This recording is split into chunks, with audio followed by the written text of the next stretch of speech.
fico muito honrada de poder estar participando e é uma alegria poder estar conhecendo um pouquinho da casa de vocês, ter escutado os avisos, assim a gente também tem um pouco de noção, né, do que vocês estão fazendo. Parece os cristãos primitivos, cada um num canto do mundo fazendo, né, esse esforço assim em prol do bem. Que legal, é uma honra estar aqui com vocês. Legal, obrigada, Michele. Então, vamos fazer uma prece inicial e aí a gente passa a palavra para Michele.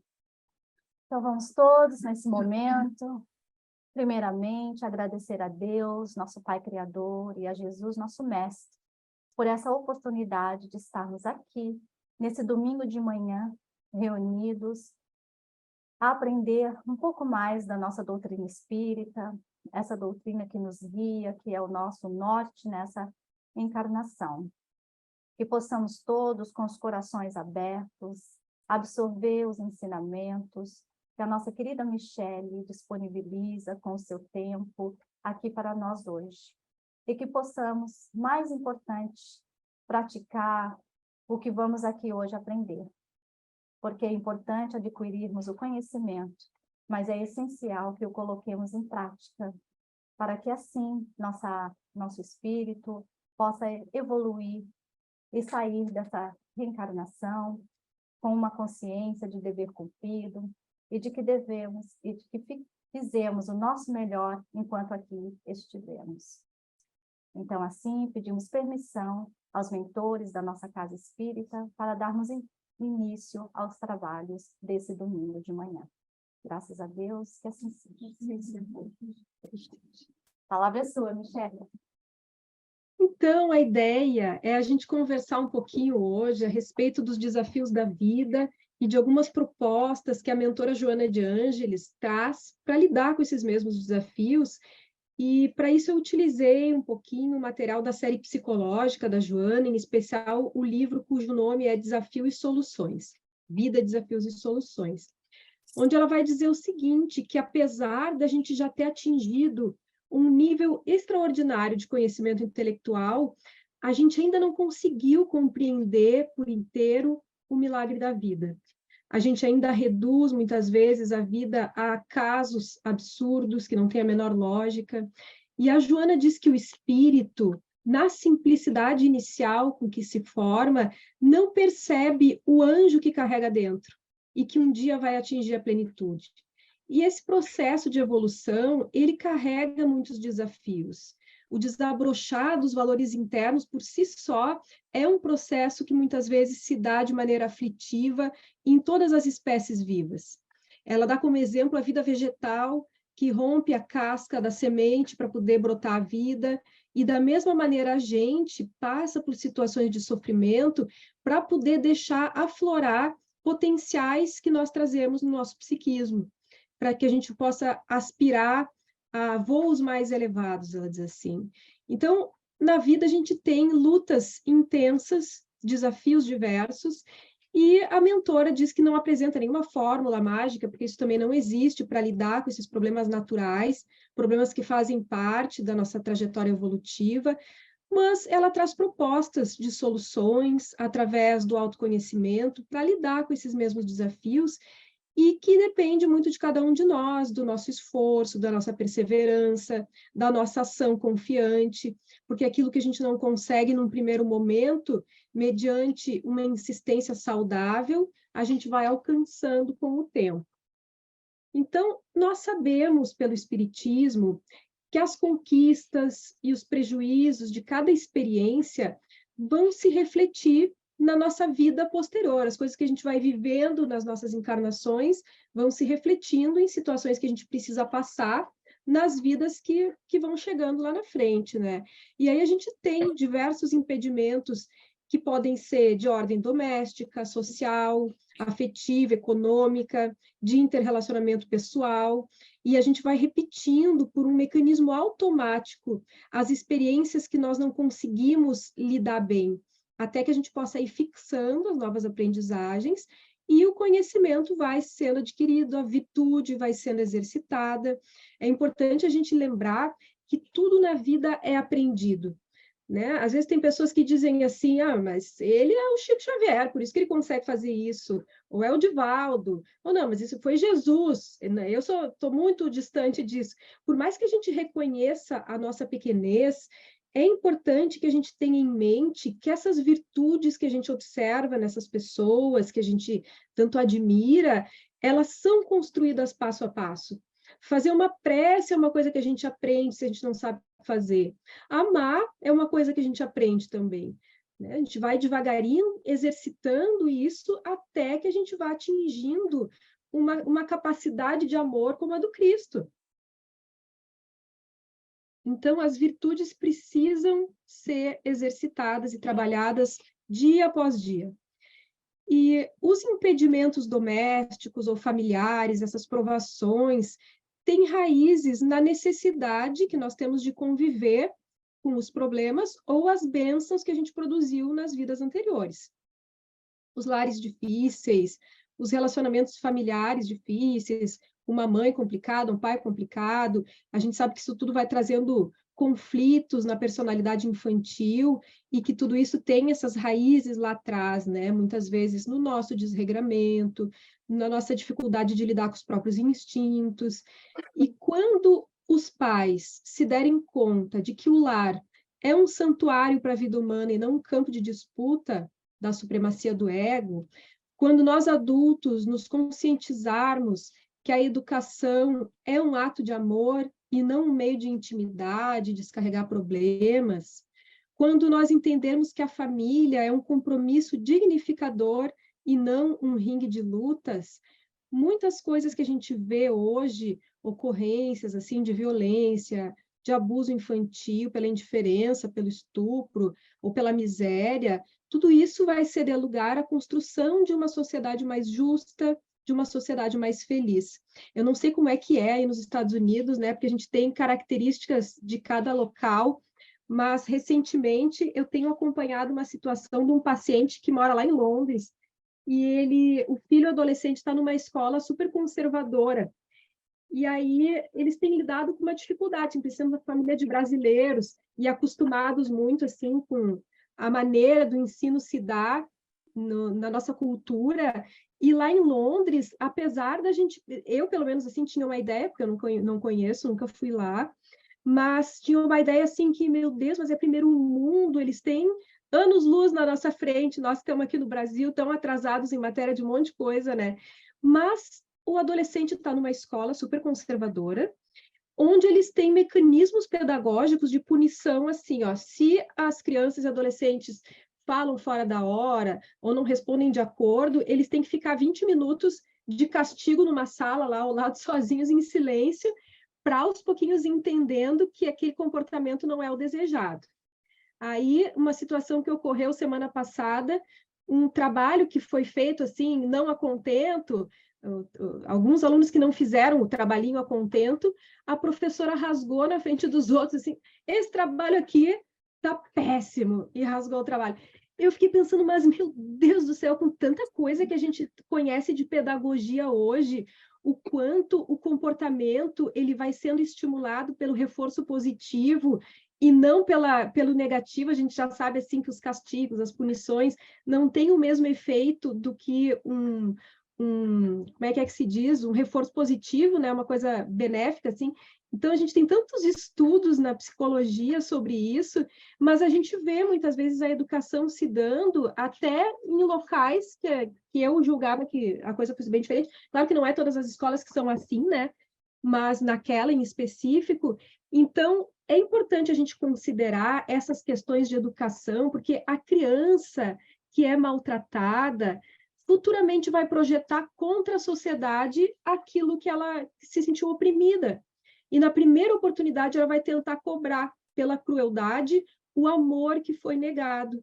Vocês estavam falando de evangelização infantil, né? Me faz recordar que o primeiro trabalho espírita que eu participei aqui em Porto Alegre, há 20 e poucos anos atrás, foi de um trabalho de evangelização infantil numa vila super pobre, bem na periferia aqui da cidade, e a gente acompanhava tantas situações diversas, assim. Eu me recordo que, naquela época, a gente, muito jovem, porque tinha 20 e poucos anos, a gente não tinha uma orientação assim burocrática de vai levar as crianças na pracinha, tem que ter autorização por escrito dos pais, ou coisa assim. A gente pegava aquela criançada, atravessava 2 quadras, ia para a pracinha, voltava. Então tinha todo o trabalho de evangelização com atividades, depois eles ganhavam um almoço e voltavam para casa, todo sábado.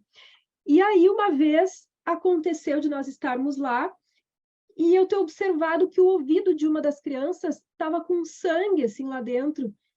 E eu disse, meu Deus, mas o que há com essa criança? Tem um sangue no ouvido, fiquei preocupada, aquela coisa toda. Eu tenho mãe médica, homeopata, né? Aí tentei ver se a minha mãe conseguia ir até lá para examinar aquela criança, e não deu. Resumo da ópera, botei a criança no carro e levei até a casa da minha mãe para ela examinar. Examinou, vê se é coisa de... Né? Graças a Deus nunca deu problema esse tipo de situação. Ela examinou, aí ela disse assim, mas que engraçado, isso aí tá com cara de que ele bateu, que ele enfiou alguma coisa. É um machucado isso aí. E eu bem ingênua, assim, né? Fiquei perguntando para a criança, mas tu caiu? Tu enfiou alguma coisa aí? E o menino, não, todo sério, assim. Ok, daí ela deu uns remédios homeopáticos que tinha em casa, fez uma prescrição, voltamos lá para a casa espírita. Depois da atividade, fui eu junto com a criança, vi lá dentro, para explicar para a mãe da criança como é que usava o remédio homeopático. Quando a gente chega lá, então, para conversar com a mãe, aí cai a ficha. Aí aparece aquela telinha, sabe aquela telinha mental do médium, assim? Ai, a criança... Claro, eu não tenho certeza, né? Mas, assim, a cena que me veio na mente, a criança apanhava, foi agressão aquilo, sabe? E, eu fiquei chocada com aquilo lá, meu Deus do céu. Ok, sim. Vida que segue, a gente foi acompanhando aquela criançada, mais tempo, aquela realidade dura. Aí teve outra vez que apareceu com o braço que tinha quebrado o braço há um tempo atrás, estava sem o gesso e o braço com um calombo, assim, calcificando na posição errada porque estava sem o gesso. É que a minha mãe, eu sujei de lama o gesso, a minha mãe tirou o gesso. Aí, pegou a criança, botamos no carro, fomos para o pronto-socorro de Porto Alegre, sem lenço nem documento, né? Passei meu CPF para poder dar entrada no atendimento da criança. Eu, com 20 anos, era assim. Aí levei uma bronca da enfermeira, vocês não têm ideia, porque como é que tiraram o gesso da mão dessa criança? Agora a gente não vai conseguir arrumar, vai ficar com calor. E a criança com os olhão assim, né? Eu, meu Deus, vai explicar para essa mulher que eu não sou mãe, que eu não sou tia, que eu não sou professora, que eu não sou nada, como é que eu tô aqui com essa criança? Aí expliquei que eu era uma espécie de professora, mas que eu ia informar a mãe dele. Vamos fazer o que é possível, não sei o quê, deu uma bronca. Ok, voltamos com a criança com o braço com uma nova tala, mas não sei se o braço vai ficar bom. Meses depois, o braço estava bom. Tem coisa assim que a gente não acredita como é que a espiritualidade age assim, que essas criaturinhas têm o merecimento de receber o amparo, né? Então, assim, essas vivências, assim, nessa realidade tão dura, tão difícil, no meio da miséria. Tinha uma vez que na pracinha estava descontando a raiva que ele carregava dentro dele em cima de uma árvorezinha, uma mudinha de árvore, assim. Mas desceu o sarrafo naquela mudinha, batia, a gente perguntou para ele, mas vem cá, o que ela te fez de tão mal que tu está brigando com ela? A gente foi desconversando, tirando ele dali, mas aí a gente pensa, né, ele deve sofrer esse tipo de violência e reproduz onde é possível, no caso ali naquela plantinha, depois nos bichos, depois nos irmãos menores, e assim vai até descontar na sociedade as frustrações que carregam dentro de si. Então, a Joana de Ângeles vai dizer que se a gente investigar as origens sociais dos criminosos, dadas algumas exceções assim de patologias, como a gente sabe, nós vamos encontrar os lares infelizes, as famílias desajustadas, né, crianças assim que são vítimas de descaso ou de algum tipo de abuso. Então, o impedimento familiar vai ser superado a partir da consciência de amor que nós vamos adquirindo, entendendo as circunstâncias do renascimento, administrando os conflitos, ou mediante terapias especializadas, convivências em grupo que deem algum tipo de auxílio, né?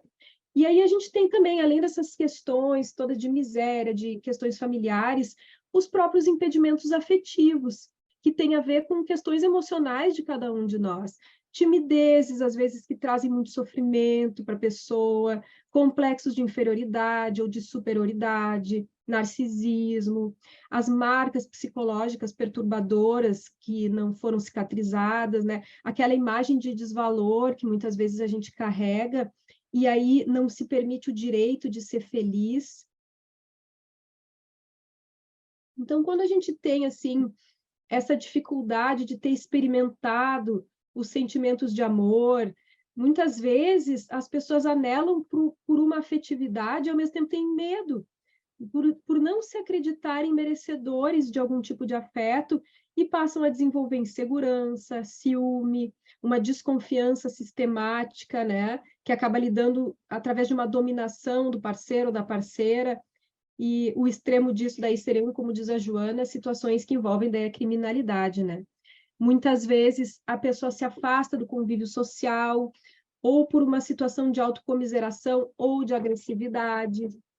Então, as dificuldades financeiras também se apresentam, né? Os complexos de inferioridade que fazem com que a pessoa se sinta mal perante aqueles que ela julga como sendo os triunfadores. Então, e a Joana explica, né, porque a gente sabe que, independente, assim, de ter ou não ter condições financeiras boas, elevadas, os sofrimentos, eles são comuns a todas as criaturas, especialmente aqueles que dizem respeito às questões emocionais, né? Então, ela vai dizer que quando a gente consegue ter uma personalidade mais estruturada, os desafios que se apresentam, sejam os econômicos, por exemplo, eles vão sendo avaliados, vão sendo superados e não são vistos assim como sendo o valor mais importante da criatura, os valores reais. Não é ter ou não ter os recursos econômicos, mas a forma como se encara a situação é que vai fazer a diferença. Então, algumas vezes esses impedimentos eles vão dificultar o relacionamento social, né? Mas uma personalidade bem desenvolvida vai encarando os desafios, essas dificuldades como testes de valorização, como um convite da vida para a luta, para os esforços que vão nos desenvolvendo a capacidade de enfrentar futuras dificuldades. Então, o amadurecimento psicológico, ele vai acontecendo a pouco, né? Enquanto a gente vai identificando as dificuldades, vamos encarando elas como sendo estímulos e vamos aplicando, então, nos aplicando em desenvolver os recursos que a gente traz dentro de nós. E aos pouquinhos a gente vai despertando, disciplinando a vontade, ampliando o conhecimento de nós mesmos, percebendo os objetivos essenciais para ter uma existência saudável, que não significa viver sem nenhum tipo de aflição ou desafio. Então, quando a gente também conquista a consciência dos próprios limites, nós vamos ampliando eles em possibilidades de realização. E aí é importante dizer que a ação tem um significado muito grande, que partir para a ação é muito significativo, né? A gente sabe que na psicologia não basta saber, é preciso a gente trabalhar em prol da mudança. Muitas vezes em psicoterapia as pessoas dizem, né, depois de um certo tempo, tá, tudo bem, eu entendi que essa situação, essa minha dificuldade, essa minha neurose tem relação com traumas que eu passei, com vivências da minha infância, mas mesmo eu sabendo de tudo isso, isso não é suficiente para que eu consiga promover uma mudança. É o que a gente chama assim do insight intelectual. Não basta ter um insight intelectual, ele é importante no primeiro momento, que a gente entenda o processo, consiga perceber o que acontece dentro de nós, mas a partir daí a gente precisa então exercer uma força para trabalhar em cima daquilo e promover a mudança. A gente costuma dizer que a nossa energia psíquica, ela flui como se fosse por um leito de rio, assim. E ela vai fluindo e vai firmando mais aquele trajeto conforme ela vai fluindo.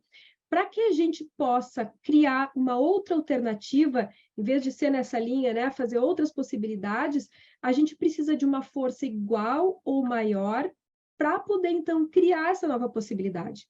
E aí, depois, o riozinho continua fluindo por si só. Então, não basta a gente saber, a gente entender, é importante a gente partir para a ação de mudança de nós mesmos, né? Isso é muito significativo. Para vocês terem uma ideia, assim, um exemplo bem cotidiano que talvez que dê para gente, que dá para a gente mais ou menos associar com as nossas vidas.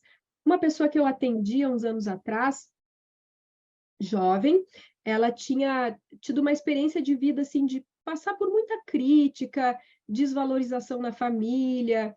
E aí, naquele momento que ela foi para terapia, ela estava lidando com a seguinte situação: ela tinha um namorado e toda vez que o namorado fazia alguma crítica, ainda que fosse de uma maneira bastante cuidadosa, serena, aquilo tocava no ponto crítica que ela escutou a vida inteira. Então, as críticas do namorado, que nem eram tão graves assim, eram um motivo para grandes conflitos. Tinham DR toda hora, e brigavam e tal. E aí, em terapia, a gente foi entendendo que quando ela ficava com raiva do namorado, na verdade, o tamanho daquela raiva não era só correspondente a ele. Era a raiva do pai, era a raiva da mãe, era a raiva da situação que ela tinha vivido, e ela descontava tudo numa pessoa só.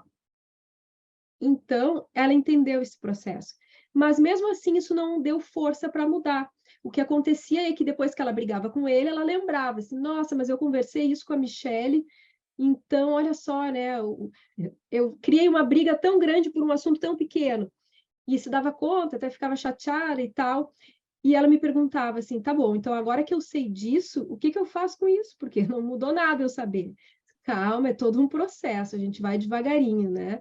Então, ela passava a se dar conta disso depois. Depois, com o tempo, ela começou a se dar conta mais ou menos na hora. Ah, me deu uma raiva. Aí, antes de responder, eu tô com essa raiva, não é só pelo que ele está falando, é por causa de toda a situação.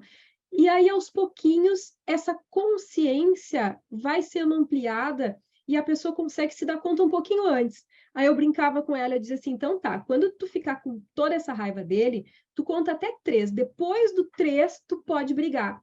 Antes do 3, não. Porque é um jeito de ir ampliando esse tempinho de consciência, né? Até poder chegar ao ponto, então, dela separar o que é aquela situação e o que não é. Né? A raiva que deu não é por causa disso, então não é aqui que eu vou descontar. Eu vou olhar para essas questões, eu vou trabalhar elas em terapia, mas eu não vou descontar em quem não tem nada a ver com isso. Então, esse exercício que a gente tem que fazer de mudança é realmente assim, arregaçando as mangas e se pondo a trabalhar. Porque a terapia ela vai dando recursos para isso, mas ela não faz mágica. Então, por isso que às vezes a gente vê assim, pessoas que estão há tempos em terapia, mas não consigo mudar tal coisa, e a Joana vai dizer assim, pois é, muitas vezes que a gente diz eu não consigo, por trás nós estamos dizendo eu não quero. Claro que não é fácil, né? Isso exige realmente assim uma dedicação em cima do nosso autodescobrimento, do nosso processo de mudança. Então, as nossas ações, elas vão fazendo esse processo. E elas vão se refletindo, então, na fixação das conquistas psicológicas, intelectuais, que vão se manifestar, em primeiro lugar, como tolerância, por exemplo, tolerância com aquelas pessoas que estão em patamares ainda inferiores, vamos botar assim, né, com relação ao processo de crescimento moral, dando abertura fraternal para essas pessoas também poderem crescer. A tolerância, diz a Joana, é uma conquista muito valiosa, que ela vai se transformar num degrau de progresso e vai se transformando em solidariedade, no perdão. E aí a gente vai dando passos mais significativos no nosso processo de iluminação. Ela vai abrindo campo também para a caridade. E olha só o que a Joana fala nesse livro, Vida, Desafios e Soluções. Ela diz assim, ação é a palavra de ordem em todo o universo. O movimento é um mecanismo que impulsiona a vida em todos os sentidos. Então, a gente vai nos identificando com a nossa realidade conforme a gente vai agindo, conforme a gente vai se tornando útil, conforme a gente vai se tornando desprendido um pouquinho mais dos bens materiais, das paixões pessoais ainda primitivas, né? Então, muitas dificuldades que acontecem na nossa vida são lições que é importante a gente estudar, refletir, compreender, Por exemplo, enfermidades inesperadas, acontecimentos desagradáveis, mortes prematuras ou separações que vêm de surpresa, acusações descabidas. Tudo isso são ocorrências que vão devagarinho fortalecendo o nosso caráter, né? Então, nem todo o infortúnio deve ser lamentado, mas sim aceito de maneira positiva, porque a vida tem uma sabedoria própria, e a vida sabe aquilo que é necessário da gente passar, da gente vivenciar para ir crescendo e se fortalecendo. E aí, vocês sabem que quando a gente estuda a psicologia do Jung, né, que a Joana de Ângeles utiliza bastante, a gente vê o quanto o nosso psiquismo, ele tem uma finalidade. Essa sabedoria que nós temos dentro de nós, que se liga com a sabedoria universal e que promove um movimento que tem uma finalidade, que é de crescimento, que é de plenitude. A gente vê assim como metáfora, assim como os rios vão chegando até o mar, o nosso psiquismo vai buscando chegar no psiquismo divino, né? Chegando nessa perfeição relativa que é possível da gente alcançar. Então, é muito interessante como as coisas que estão dentro da gente se refletem e têm uma conexão com as coisas que estão fora da gente. A gente vê em padrões, assim, de funcionamento, de relacionamento das pessoas. Em terapia é muito interessante de observar isso, conforme a pessoa vai crescendo, vai se modificando, muda também o padrão dos conflitos que a pessoa tem que lidar, das relações com que a pessoa acaba se envolvendo, das pessoas que acabam estando em torno daquela pessoa. Então, conforme a gente vai mudando dentro, as coisas também vão acontecendo fora, né? Então, a Joana vai dizer que estar desperto, estar autodesperto, faz com que a gente não possa adiar mais a nossa contribuição em favor do meio social. As ações de cada um de nós têm uma importância muito grande com relação ao progresso de todos.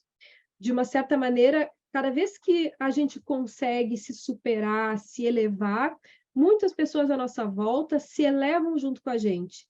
E, ao mesmo tempo, quando a gente cai, tropeça, né, a gente também arrasta com a gente as pessoas que estão próximas. Então, os conflitos que, porventura, possam surgir na nossa vida, eles não constituem razão de desequilíbrio, de perturbação, mas oportunidade de crescer, lembrando sempre que o nosso futuro é a conquista de nós mesmos e da plenitude. Por isso a importância de ir ultrapassando esses obstáculos. Vocês lembram que, com relação à trajetória da doutrina espírita, a gente tem, digamos assim, umas fases do espiritismo desde que chegou na Terra. No livro da Gênese, do Allan Kardec, ele fala sobre isso, e a gente tinha muito a presença daqueles fenômenos físicos, um pouquinho, né, antes da época lá de Kardec, as mesas girantes, como tem relatos dessas situações naquela época e que agora a gente não vê mais tanto. Depois teve o processo da codificação, então, que veio todas as informações que a gente tem do Espiritismo, e depois entrou o início de uma fase de transformação moral, como sendo um objetivo do Espiritismo no mundo. E o que a Joana de Ângeles vai nos dizer é que a gente está meio assim, devagarinho nessa altura do processo. A transformação moral depois precisa resultar num processo de transformação social. E aí a psicologia espírita vem para nos dar um auxílio nesse sentido, no sentido de nós podermos olhar para nós mesmos, operar aquilo que tanto a gente fala de reforma íntima, para poder chegar nessa mudança que a gente quer construir na sociedade, para que as pessoas tenham mais acesso, né, possam também ter uma vida mais digna. E aí, nesse sentido, em termos do autoconhecimento como um caminho de solução para os desafios existenciais, é importante lembrar o quanto a descoberta do inconsciente por Freud, lá no final do século XIX, foi considerada a terceira ferida narcísica da humanidade. Vocês já ouviram falar sobre isso? Não. A primeira ferida narcísica foi com Copérnico, quando se descobriu que a Terra não era o centro do universo.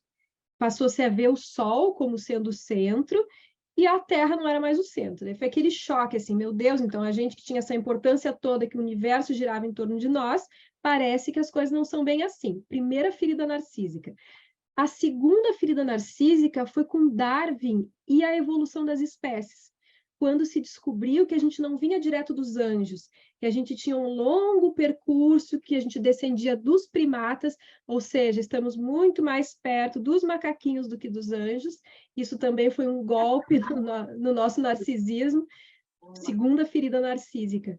E com a descoberta do inconsciente, nós temos a terceira grande ferida narcísica, porque se descobriu que nós não somos donos de nós mesmos.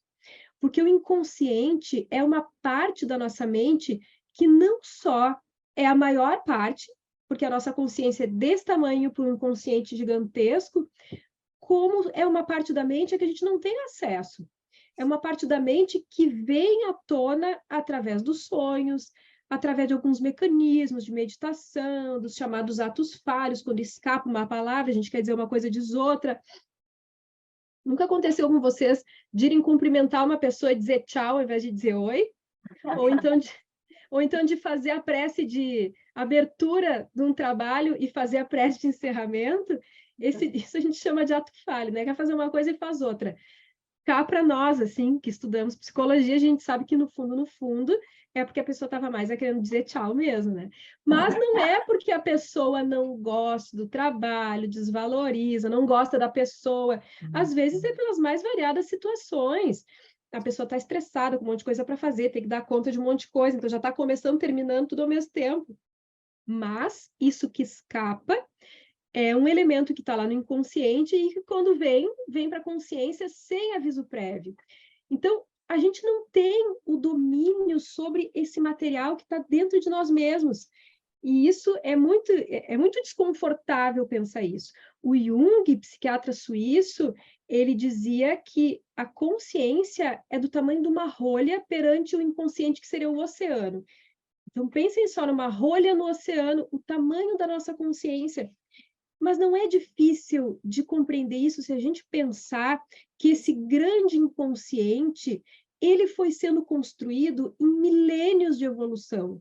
Desde quando nós éramos lá um princípio inteligente, uma energia psíquica se formando, lá na força que aglutina os minerais, na força que impulsiona os vegetais a irem adquirindo sensibilidade, se voltarem para o lado onde está o sol, ou então o instinto nos animais, que sabem como é que tem que fazer um ninho sem nunca ter aprendido, ou que sabem como é que vão fazer um percurso voando da América do Sul para a América do Norte, sem nunca ter aprendido isso também, esses registros no instinto que direcionam a sabedoria da natureza, né? Então, tudo isso que esse percurso que a gente vai fazendo, até nos tornarmos um espírito, né, no reino hominal, como a Joana de Ângeles fala, a gente sai do reino animal, entra no reino hominal, para depois seguir para o reino angelical, que está lá na frente, que a gente ainda desconhece. Então, esse percurso todo vai ficando armazenado dentro de nós e fica nessa região chamada de inconsciente.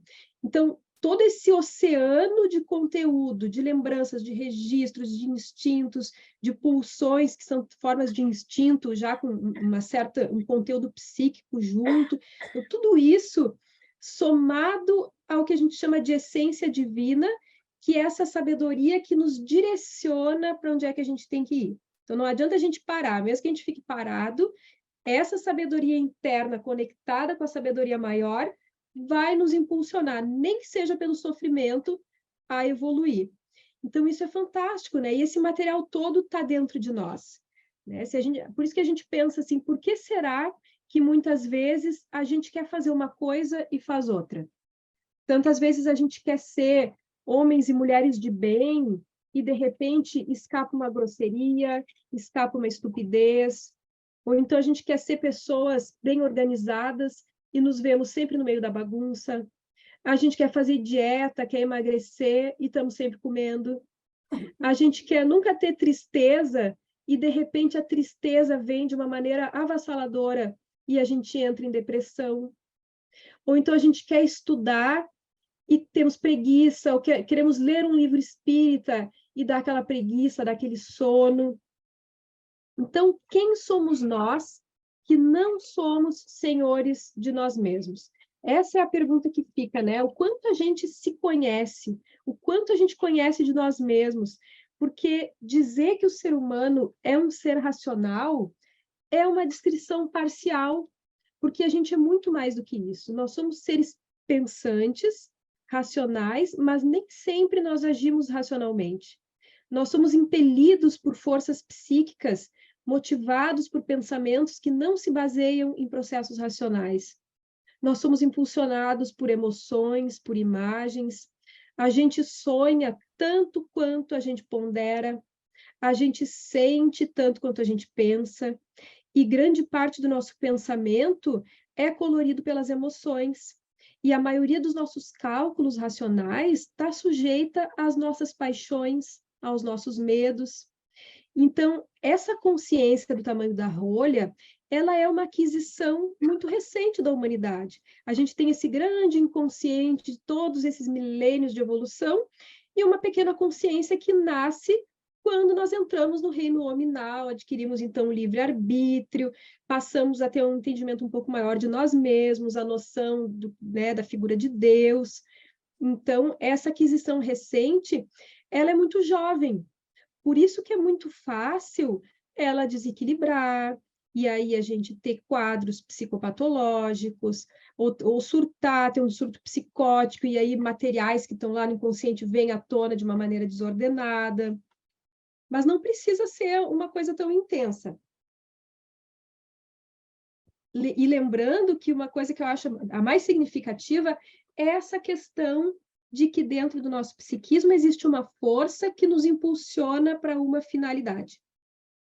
E aí, um outro caso clínico para compartilhar com vocês, que nos ajuda a trazer mais para o nosso dia a dia e a pensar as nossas questões, sempre lembrando que eu preservo o sigilo dos meus pacientes, né? Eu mudo um pouquinho aqui, né? Mudo um pouquinho ali para que ninguém identifique, mas só para que a gente pegue o conteúdo que serve para as nossas reflexões.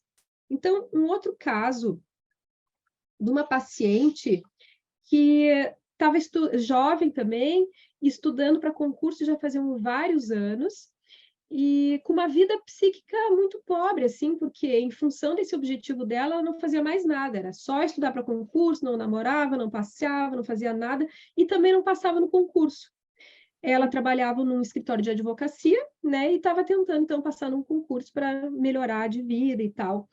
E aí ela veio para terapia porque ela não entendia por que a vida dela não mudava, e o que acontecia. E realmente, assim, fazendo uma avaliação, era uma pessoa cognitivamente super bem, com uma inteligência, né, boa também, não tinha nenhuma questão cognitiva intelectual que pudesse estar dificultando aquilo, por mais que a gente saiba que passar em concurso é difícil, porque é muito concorrido e tal, mas a primeira coisa que eu pensei ao receber essa pessoa e poder conhecer mais da história dela foi o seguinte: só pode ser uma coisa. Ela quer muito passar no concurso, mas ela também não quer passar. Existe uma força dentro dela inconsciente que se opõe a esse desejo dessa conquista que ela tanto busca, porque não é por acaso que as coisas de repente fluem, que é uma maravilha, ou então tem um obstáculo que a gente não consegue transpor e fica tudo difícil, a coisa não acontece. Então a vida tem uma sabedoria, assim, quando é o momento de certas coisas acontecerem, tudo flui a favor daquilo. E se a gente for examinar mais a fundo, dentro de nós a gente encontra respostas. E eu comecei a perguntar um monte de coisa a respeito do trabalho dela e pude descobrir que realmente ela estava muito frustrada com a profissão. Que no fundo, ela tinha vontade de descer daquele salto de advogada e caminhar de chinelo na beira da praia e ter uma outra profissão. E, claro, né, não quer dizer que quem veio para terapia vai se dar conta que tem que largar a profissão e vender biquíni na beira da praia, tá? Porque tem gente que foge da terapia por causa disso. Outro dia encaminhei uma pessoa para terapia e recebi como resposta assim: não, mas ainda não é o momento de eu me tratar, porque se eu for fazer terapia agora, eu vou me separar, então é melhor eu deixar para um outro momento de citar. Vai ser a culpa da psicóloga, então, né? A pessoa já está com aquilo até definido dentro de si, mas é que às vezes a gente não quer olhar, e daí, claro, começa a falar com alguém, começa a se dar conta dos desejos, das aspirações, o que está por trás. E no caso daquela pessoa, tantos anos estudando e não passando, no fundo, ela não queria passar. Ela queria trocar de profissão. E nesse caso ela trocou e foi muito feliz, né? Não é sempre esse o caminho, cada caso vai ser um caso. Então, o que eu quero dizer com isso é que se a gente olhar para dentro de nós mesmos, a gente vai identificar coisas que vão até nos surpreender. E a gente teme muitas vezes aquilo que a gente deseja aquilo que a gente teme. Então, se esse material ficasse no inconsciente e não nos perturbasse, tudo bem. O problema é que não fica quieto lá. Aquilo vai atrapalhando e cria sintoma, e cria neurose, não deixa a gente passar no concurso, e atrapalha, não sei o quê, porque é uma maneira desses elementos chamarem a nossa atenção para serem acolhidos. E a gente precisa acolher tudo isso que a gente carrega dentro, né? Todas essas aspirações, e inclusive todas as manifestações de coisas mais instintivas, mais negativas, as nossas raivas, invejas. Eu escuto muito espírita falando, né? Eu ter ódio, mas eu sou espírita, faz muito tempo que eu passei dessa fase, eu não tenho mais isso daí. Meu Deus, o tamanho do desconhecimento de si mesmo, porque infelizmente a gente tem nascidos num mundo de provas e expiações, só diz que não tem nada disso daí dentro de si quem realmente não se conhece. A gente tem.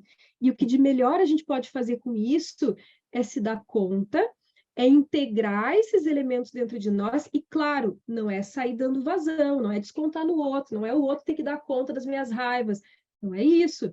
É trazer para a consciência e aos pouquinhos ir direcionando em coisas que sejam saudáveis. Uma raiva bem direcionada pode ser, por exemplo, força de vontade para fazer coisas, persistência, coragem, né? Então, vocês veem, tem uma diferença gritante aí entre deixar a raiva solta para agredir os outros, ou poder se dar conta que tem esses elementos, essa força dentro de si, e ir disciplinando isso, né? Então, o autodescobrimento vai nos auxiliando nesse processo. E o Jung fala uma coisa que eu acho muito interessante, que ele diz o seguinte: para que esse material inconsciente não fique nos perturbando e criando sintomas, a gente precisa pagar um tributo a ele. Olha que interessante, parece até que a gente está falando com mafiosos dentro de nós, né? Pagar um tributo. E o tributo que tem que ser pago é o diálogo com esses elementos internos, é dar um espaço para acolher essas coisas desse âmbito da nossa mente que não é do processo racional. Porque a gente vive numa sociedade que prioriza muito os processos racionais. Mas essas questões de ordem emocional, fantasiosas, imaginativas e tal, ficam no segundo plano. Então, se a gente puder dar um espaço maior a isso, através da arte, através da meditação, através desses diálogos consigo mesmo, de poder observar o que tem dentro, isso é o tributo, e isso faz com que o inconsciente se acalme, vamos dizer assim, e fique numa situação de paz, porque ele tem o seu espaço junto à consciência. Então, esse é o tributo que a gente tem que pagar de dar um espaço para nós mesmos. E é interessante quando a gente pensa na questão da arte, que os processos artísticos, eles favorecem a elaboração dos nossos conflitos, mesmo que não passe pela consciência. E assim, quando a gente está trabalhando em terapia, a gente vai se dando conta das coisas, vai fazendo insights, vai se modificando e tal. É um caminho para elaborar conflitos inconscientes, para o autoconhecimento, mas não é o único caminho. Então, a pessoa, por exemplo, que pinta, que faz aula de pintura, enquanto a pessoa está lá fazendo esse caminho de expressão, ela está elaborando questões internas sem necessariamente passar pela consciência. Isso é muito interessante, né? Então, vocês veem que muitos são os caminhos para que a gente possa dar um espaço para isso, e esse espaço é fundamental. Esse espaço é muito necessário para que a gente possa, então, realmente integrar os conteúdos que a gente carrega dentro, tudo aquilo que muitas vezes a gente nem reconhece como nosso, e aí entra isso do espírita que não tem ódio, que não tem inveja, que não tem mágoa, mas tem gastrite, tem dor de cabeça, tem um monte de coisa, porque vai tudo para o corpo, né? Quando a gente não olha para as questões, a gente reprime, a gente somatiza, Então, é importante a gente ir canalizando essas forças, conhecendo o nosso lado inferior, o nosso lado primitivo, o nosso lado obscuro, que é aquilo que a gente chama de sombra psicológica, né? Essas qualidades desagradáveis que a gente carrega dentro de nós. Mas, assim, para que a gente não entre em pânico também com tudo isso, importa dizer que a gente não vai resolver tudo numa única encarnação, então é importante que a gente se ponha a caminho de operar essas transformações, mas não é numa encarnação só que a gente vai dar conta de tudo isso.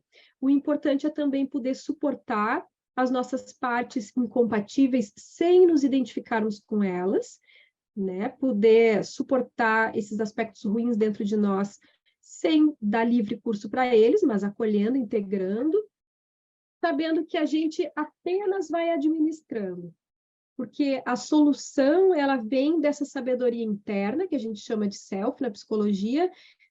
Isso que vai, com o passar do tempo, das encarnações, promovendo uma integração maior e permitindo que esse anjo que existe dentro da gente vá desabrochando e vá podendo tomar, então, o seu espaço, né?